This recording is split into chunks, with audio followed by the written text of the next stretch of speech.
Hi everyone. இன்றைக்கி நம்ம கோதுமை ரவை வச்சு அடை தோசை எப்படி பண்ணலான்னு பார்க்க போகிறோம். வீடியோட எண்டில் ஒரு டிப் இன்க்ளூட் பண்ணியிருக்கேன். வீடியோவை ஸ்கிப் பண்ணாமல் முழுசாக பாருங்கள். நான் இந்த டம்ளரில் கோதுமை ரவை எடுத்திருக்கேன். நீங்கள் வெள்ளை ரவை கூட எடுத்துக்கலாம். இப்போ நான் இதை ஊற வைக்க போகிறதில்ல. இப்போது ஒரு டம்ளருக்கு 3 விதமான பருப்பு எடுக்கிறேன். நான் துவரம் பருப்பு அதிகமாக எடுத்திருக்கேன். பச்சை பயிரும் கொள்ளும் கொஞ்சம் கம்மியாக எடுத்திருக்கேன். நீங்கள் ஃபுல்லாக துவரம் பருப்பே கூட எடுத்துக்கலாம். இல்லை 3 பருப்புமே ஈக்குவல் ப்ரப்போர்ஷனில் கூட, ஆனால் 1 டம்ளர் எடுத்துக்கணும். அதாவது 1 டம்ளர் ரவைக்கு 1 டம்ளர் பருப்பு, அதுதான் ப்ரப்போர்ஷன். எடுத்து ஒரு 2 ஹவர்ஸ் ஊற வச்சுக்கணும். ரவை 10 நிமிஷம் ஊறினா போதும். அதனால் நான் இப்போவே அதை ஊற வைக்கல. இப்போ பருப்பு நல்லா வாஷ் பண்ணிவிட்டு அளவாக தண்ணி ஊற்றி ஊற வச்சுக்கலாம். ஸோ இந்த தண்ணியோடவே நான் சேர்த்து தான் அரைக்க போகிறேன். இந்த தண்ணியை வேஸ்ட் பண்ண வேண்டாம். இப்போ மிக்சியில் போடுறதுக்கு ஒரு 10 நிமிஷத்துக்கு முன்னாடி ரவையிலையும் நம்ம தண்ணி ஊற்றி வச்சுக்கலாம். 1 டம்ளர் ரவை எடுத்து வச்சுருக்கேன். அதில் கொஞ்சம் தண்ணி ஊற்றி ஊற வச்சுக்கலாம். இப்போ அரைக்கிறதுக்கு நான் 3 பச்சை மிளகாய் எடுத்திருக்கேன். 3 வரமிளகா மிக்சியில் சேர்த்துக்கலாம். சீரகம் 1 ஸ்பூன், பெருங்காயத்தூள் கொஞ்சம், கருவேப்பிலை கொஞ்சம், தேவையான அளவு உப்பு, இதை சேர்த்துட்டு ஊற வச்சுருக்க பருப்பை நம்ம இந்த மிக்சியில் சேர்த்து அரைச்சிக்கலாம். இந்த எக்ஸஸ் தண்ணியை இந்த ரவையில் ஊற்றிக்கிறேன். ஸோ எப்படியும் தண்ணி தேவைப்படும். அப்போ அந்த தண்ணியை நம்ம யூஸ் பண்ணிக்கலாம். இந்த பருப்பு நல்லா ஊறி இருக்கணும்.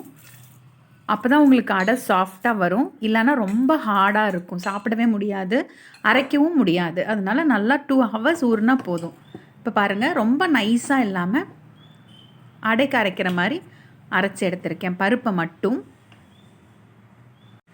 இப்போ இதோட நம்ம ரவையை சேர்க்கணும். இப்போ மிக்சி ஜாரில் அந்த ரவையும் சேர்த்தும் போது நிறைய ஆயிருன்றதுனால நான் கொஞ்சமாக பருப்பு எடுத்து வெளியில் வச்சுட்டு இதோடவே ரவையும் சேர்த்து ஒரு 10 to 15 செகண்ட்ஸ் நம்ம அரைச்சா போதும். ரொம்ப நைஸானால் நல்லா இருக்காது, கொரக்கொரான் இருந்தால் தான் அடை தோசை நல்லாயிருக்கும். இப்போ பாருங்கள், இந்த மாதிரி நான் அரைச்சி எடுத்திருக்கேன். ரொம்ப நைஸாக இருக்கக்கூடாது. உப்பு நம்ம இந்த டைமில் டேஸ்ட் பண்ணி பார்த்துக்கலாம். மாவு மிக்ஸ் பண்ணிவிட்டு உப்பு டேஸ்ட் பண்ணி பார்த்துட்டு உப்பு தேவைப்பட்டால் போட்டுக்கலாம். நீங்கள் மஞ்சத்தூள் கூட சேர்த்துக்கலாம்.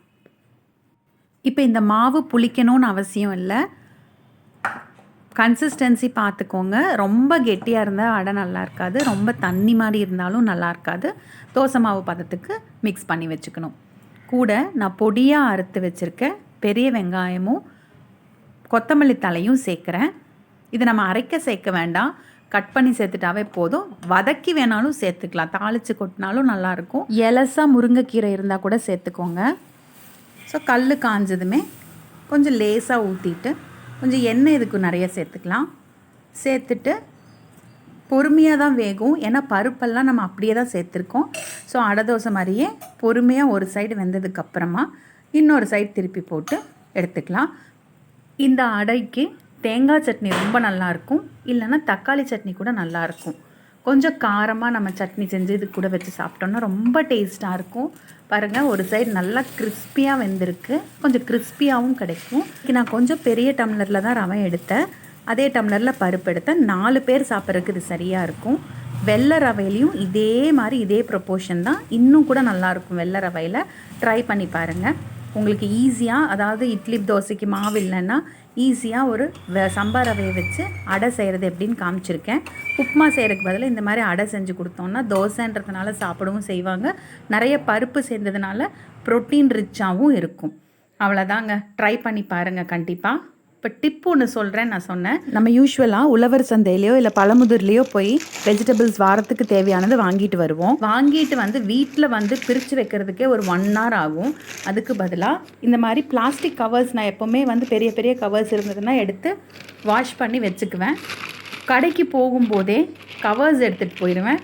ஒவ்வொரு காயையும் தனித்தனியாக கவரில் வாங்கிட்டு வந்து அப்படியே நான் வந்து அதை மடித்து ஃப்ரிட்ஜுக்குள்ளே வச்சுருவேன். ஃப்ரிட்ஜில் தான் வச்சாலும் வெஜிடபிள் ட்ரேயில் வெஜிடபிள்ஸ் அப்படியே வச்சோன்னா சீக்கிரம் வதங்கிடும். இதே நம்ம பிளாஸ்டிக் கவரில் போட்டு நல்லா ரேப் பண்ணி வச்சோன்னா லைஃப் நல்லாயிருக்கும். இந்த ரெசிப்பியும் டிப்பும் பிடிச்சிருந்தா என்னோடய வீடியோவை லைக் பண்ணுங்கள். தேங்க்யூ.